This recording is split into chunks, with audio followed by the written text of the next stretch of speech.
बिस्मिल्लाहिर्रहमानिर्रहीम। अस्सलामु अलैकुम।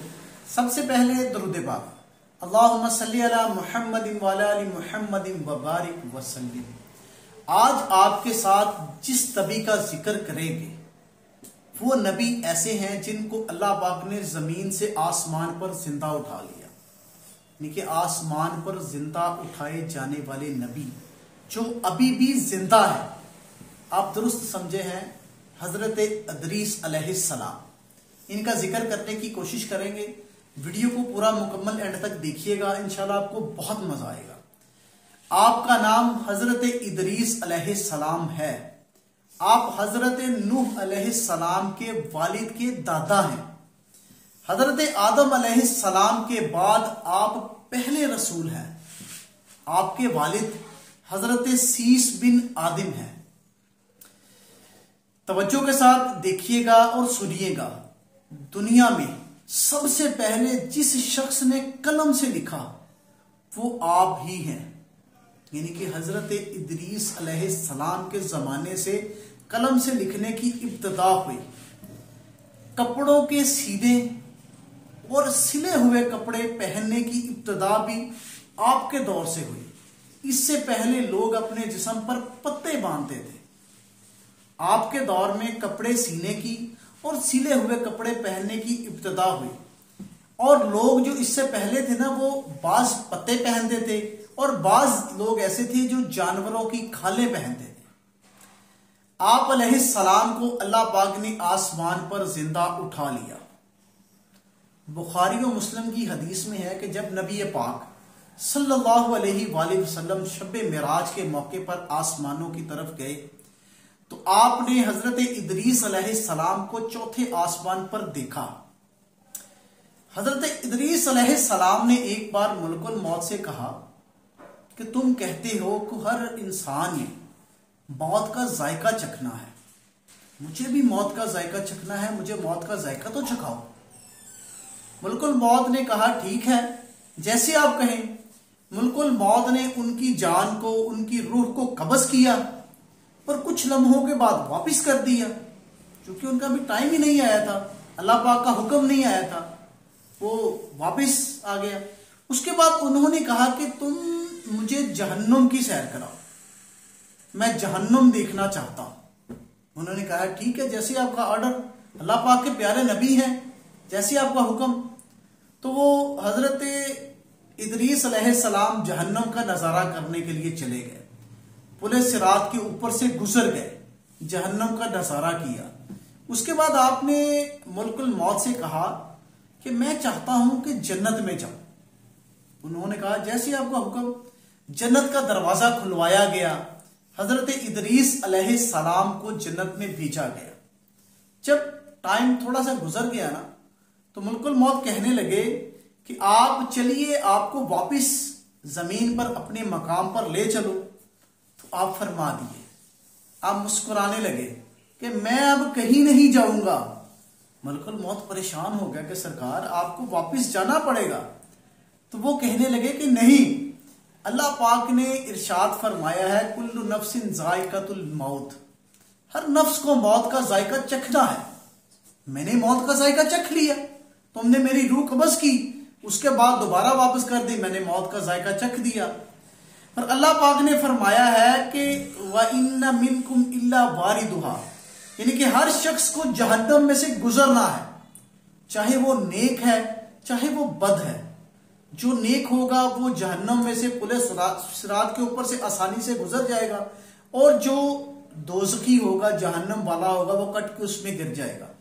हर बंदे को जहन्नम में से गुजरना है। सो मैं जहन्नम में से भी गुजर गया और अब मैं जन्नत में पहुंच चुका हूं। जन्नत में पहुंचने वालों के लिए अल्लाह ताला की तरफ से यह हुक्म है वमा हुम मिन्हा बिमुखराजीन, इनके जन्नत में दाखिल होने वाले जन्नत से नहीं निकाले जाएंगे। तो अब मुझे जन्नत से चलने के लिए क्यों कहते हो? मैं तो जन्नत से नहीं जाऊंगा। यह सुनना था कि मुल्कुल मौत को अल्लाह पाक ने वही भेजी और फरमाया कि इदरीस ने जो किया वो मेरे इज़्न से किया, क्योंकि मेरे इज़्न के बगैर कोई भी काम कुछ भी नहीं हो सकता। और मेरे ही इज़्न से जन्नत में दाखिल हुए, लिहाजा तुम इन्हें छोड़ दो, ये जन्नत में ही रहेंगे। चुनाचा हजरत इदरीस अलैहिस्सलाम आसमानों के ऊपर जन्नत में हैं। हजरत इदरीस अलैहिस्सलाम के आसमान पर जिंदा उठाए जाने के हवाले से और नेमतों के हवाले से तज़किरा कुरान मजीद की सूरह मरियम में भी है, जिसका कुछ तर्जुमा इस तरह से है, और किताब में इदरीस को याद करो, बेशक वो सिद्दीक थे जो गैब की खबरें देते थे, और हमने उन्हें बुलंद मुकाम यानी आसमान पर उठा लिया। ये वो हैं जिन पर अल्लाह पाक ने अपना करम फरमाया। यानी कि हमें इस वाक़ये से ये हिदायत का दर्स मिलता है कि अल्लाह पाक का रसूलों और नबियों पर कितना फजलो करम है। अल्लाह पाक अपने नबियों और रसूलों पर इतना इनामो कराम की बारिश करता है कि हम सोच भी नहीं सकते।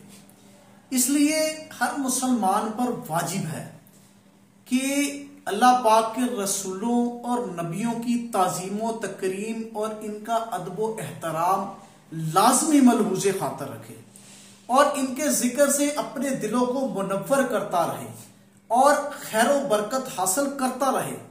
कुरान पाक की मुकद्दस हदीसों में बार बार अल्लाह पाक के इन बरगज़ीदा रसूलों और नबियों का जिक्र इस बात की दलील है कि ये हमारे लिए खैर व बरकत का बाइस बनते हैं। यानी कि अल्लाह पाक ने हजरत इदरीस अलैहिस्सलाम को आसमानों पर जिंदा उठा लिया था। जो भी उन्होंने किया वो अल्लाह पाक के हुक्म से किया और अल्लाह पाक ने उनको हर चीज अता की। आज भी हम जो भी काम करते हैं वो अल्लाह पाक की मर्जी के साथ ही करते हैं। अल्लाह पाक की मर्जी के बगैर ना एक पांव इधर रख सकते हैं ना इधर रख सकते हैं। फिर हम किस चीज की मैं करते हैं? क्यों कहते हैं कि हम ये कर लेंगे, वो कर लेंगे, ऐसा कर लेंगे, वैसा कर लेंगे? क्यों इस तरह की बातें क्यों करते हैं? जब अल्लाह पाक किसी बंदे को हिदायत देना चाहता है ना, तो वो उसको हिदायत नसीब फरमा देता है। वो बंदा हिदायत याफ्ता लोगों की सफ में शामिल हो जाता है। और जब तक उसकी अल्लाह पाक ने डोर ढीली छोड़ी है ना, उसको हिदायत नहीं आनी ना, तो वो अकड़ अकड़ के ऐसे चलता है कि जैसे उसने पूरा पाकिस्तान छोड़ के पूरी दुनिया फतह कर ली हो। इन लोगों को हिदायत अल्लाह पाक की तरफ से अभी नहीं आई।